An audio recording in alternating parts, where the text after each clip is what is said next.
Bonjour et bienvenue sur moisgsm.fr. Aujourd'hui je vais vous parler du nouveau Samsung L7500, le Samsung Galaxy qui fonctionne sous le système d'exploitation Android, donc le système proposé par Google pour les mobiles.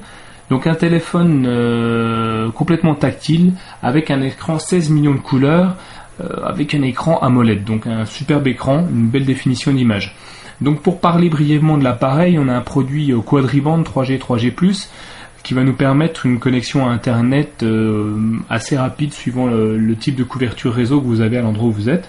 On a un produit qui est assez sympathique au niveau de la taille. Donc on a un produit en taille de 115 par 56 sur presque 12 mm d'épaisseur.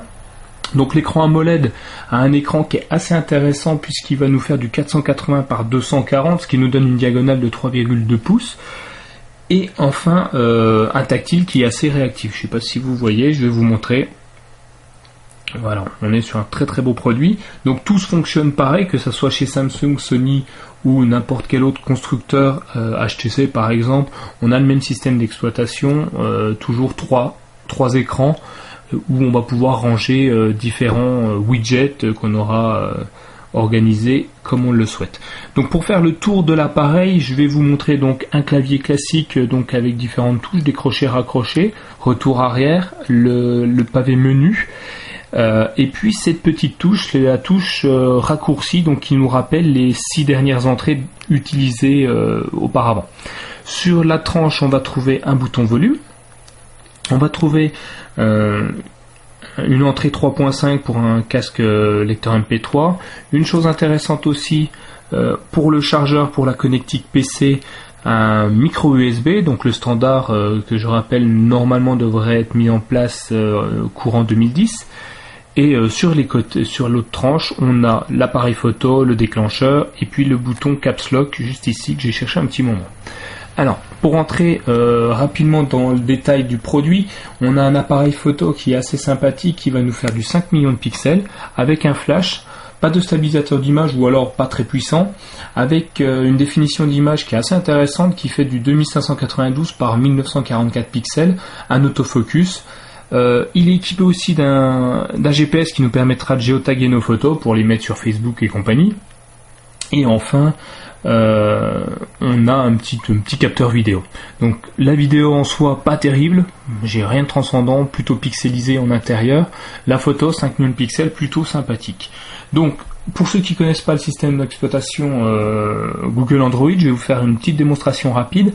Donc la partie principale, toujours la barre de recherche Google sur tous les produits de la marque, enfin du système Google. Des widgets qui sont déjà présélectionnés, alors à vous de les placer comme vous le souhaitez. Moi j'ai mis YouTube, j'ai mis Gmail puisqu'on a une plateforme qui va se connecter directement à votre vos Google Mail que vous avez enregistrés sur votre ordinateur, Google Maps, Market, donc c'est l'équivalent de Apple Store pour ceux qui connaissent Apple, qui nous permet d'acheter des jeux, des logos, des sonneries, enfin tout ce qu'on veut, ou même prendre gratuitement puisqu'il y a des freeware.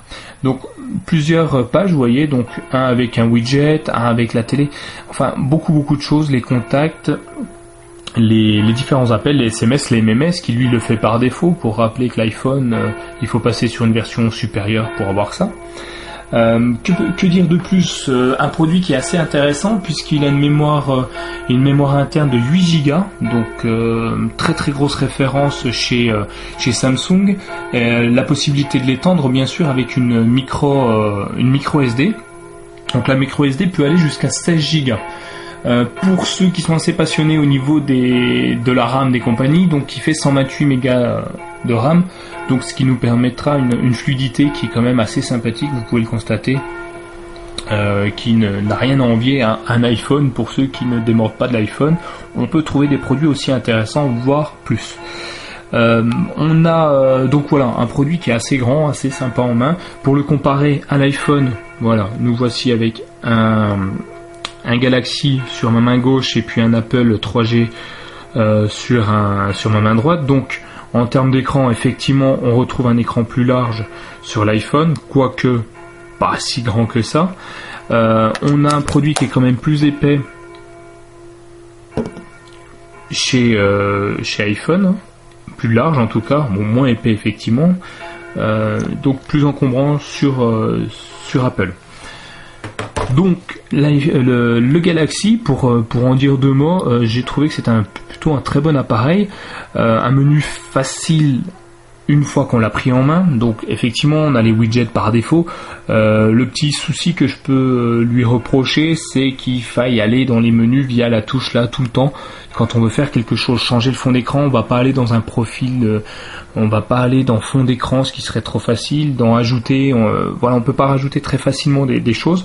Pareil au niveau des paramètres pour les sonorisations, pour les connexions sans fil, tout se cache dans un sous-menu. Il n'y a pas de menu dédié à ça en fait. Vous voyez, tout est mélangé. Donc on a les connexions sans fil, les paramètres du téléphone. On a beaucoup de choses dans un seul menu. Tout est regroupé au même endroit. Ça va être peut-être mon défaut, celui que je peux lui reprocher quant à l'utilisation de cet appareil.